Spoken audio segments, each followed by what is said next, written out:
بیٹیاں کتنی پیاری ہوتی ہیں. میں نے گھر میں بیٹھا تھا, فراغت تھی, تو مجھے اس کھیل کا نام نہیں یاد کہ وہ بچے کیا کھیل رہے تھے.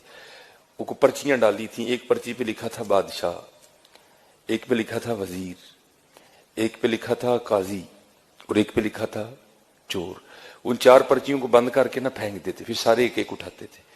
اب جس کے حصے میں بادشاہ کی پرچی آئی وہ بادشاہ بن گیا, جس کے حصے میں قاضی کی آئی وہ قاضی بن گیا, جس کے حصے میں وزیر کی آئی وہ وزیر, اور ایک کے حصے میں آنی ہے چور کی. تو پھر جس کے حصے میں چور کی پرچیاں آنی ہیں اس کے لیے پھر بڑے سخت معاملات ہیں. بادشاہ سلامت اس کو جو چاہے حکم دے. اب جو میرا بڑا بیٹا ہے اس نے کیا کیا ہوا ہے, اس نے پرچی کو نا تھوڑا سا پھاڑ دیا ہے بادشاہ والی کو. تو بیٹیوں کو نہیں پتا چل رہا کہ بڑا بھائی ہمارے ساتھ کیا کر رہا ہے, تو وہ بار بار بادشاہ بن رہا ہے. وہ بیچاری کبھی کوئی چور بن رہی ہے, کبھی وہ کسی کو کہہ رہا ہے میری جوتی پالش کرو, کسی کو کہہ رہا ہے. میں بیٹھا دیکھ رہا ہوں سارا. میں نے کہا یار ایک ہی کرنا ہے. میں نے کہا جی مجھے بھی کھلاؤ. ایک کو ڈراپ کر دیا, تو پھر وہی والا کام میں نے کیا. میں نے پرچی تو نہیں پھاڑی, لیکن میں نے بادشاہ والی پرچی پہ نا پین سے نشان لگا دیا. اب 2-4 بار بادشاہ بن کے میں نے اسے خوب کام کروایا. تو میں نے کہا چل یار ہوں بچیاں بھی بادشاہ بنائیے.